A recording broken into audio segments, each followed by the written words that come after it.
Hey everyone, Cathie investor back to another Teladoc video for today. So it seems like this stock really can't catch a break, and when I say stock, I actually mean the stock, not the company, because the company has been doing well for a while right now. Last earnings report was actually pretty good.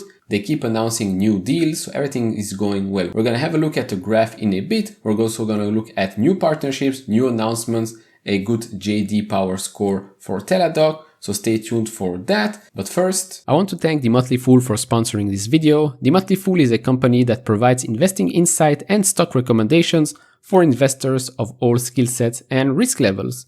You all know how much I love researching new stocks and trying to find the next best investment. So I'm proud to partner with the Motley Fool to bring you 10 free stock picks from their popular product, Stock Advisor.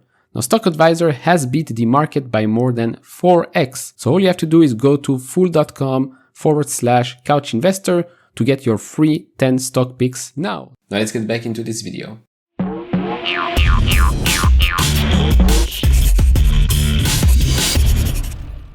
Alright, so if you look at the graph, it really doesn't look that great. Year over year, I believe Teladoc is down 43%. And since its all-time highs here back in February, it's down close to 60%. But the company has actually been doing quite well, as we've discussed in past videos. If you want to look at those will be in the top right corner. But right now, as you can see here, the blue line is where the stock is right now. And if we go all the way back in March 2020, we can see that that's where the stock price was last time. So you have to go all the way back to March to be at the same price we are at today. The red line is the one I drew in my last video. I thought maybe 135 would hold again because, well, it bounced off a couple of times. It broke.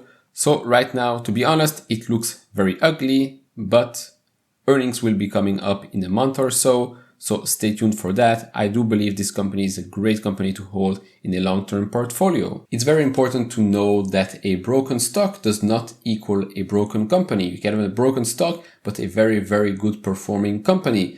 Eventually, in the future, the stock will follow what the company is doing. But right now, it's just sentiment that is very, very bad. Maybe after the next earnings report, that might change. So first order of business, we'll have to look at the JD Power score for Teladoc. So they rank first again, because this is their second time that they ranked first in this 3-year edition of that JD Power study. It says here that with an overall satisfaction score of 874, nearly 30 points above the category average, Teladoc Health received the highest ranking and outperformed all other direct-to-consumer providers in all study categories, including customer service, consultation, and enrollment. And it really shows because more than 90% of Teladoc Health members report being satisfied with their experience on the platform. Next up, we have more good news because, well, Teladoc has been selected to provide remote patient monitoring solutions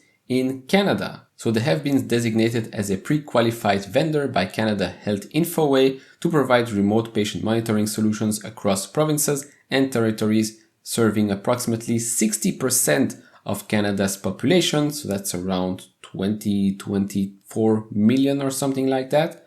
Earlier this year, Teladoc was also chosen as a vendor for virtual visits to improve access to healthcare for people in Canada. So another very, very big win for Teladoc, and all those big wins will eventually show in the future. Might not be directly in the next earnings report, but especially 2022 will be a huge year for Teladoc. I also found this part very, very interesting. So a recent Canada Health Infoway and Canadian Medical Association survey found that 93% of Canadian physicians use virtual care and 64% say they will maintain or increase their use after the pandemic. Those are actually very, very promising numbers because right now, well, Teladoc has been viewed as just a pandemic stock, and then after the pandemic is over, this company won't be a success anymore. But as the numbers show, as we've seen in past videos, in past earnings report, that's not the case. And again, obviously for a doctor, for a clinic, having this option of using virtual visits is actually a big plus because, well,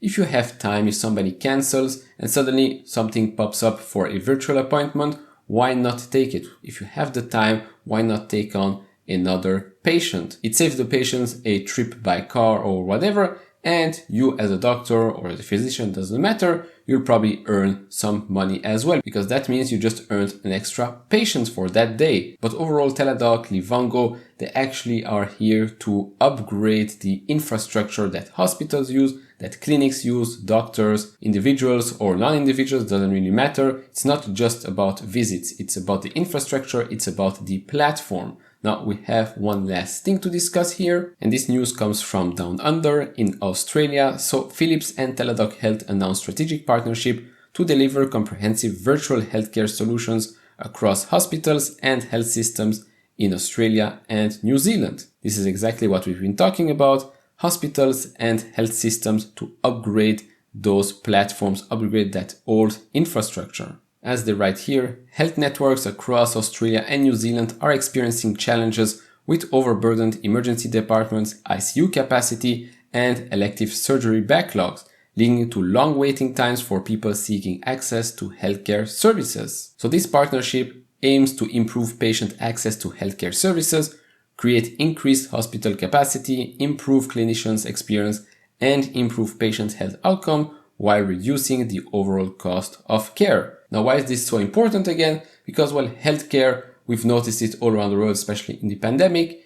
The bottom line isn't great. The infrastructure, the platform needs to get up to date. We are in 2021. There are some things that really should have been upgraded, should have changed a long time ago. Teladoc, among others, is trying to change that. Obviously, it will take some time because it's not just the top line, the little details that need to change.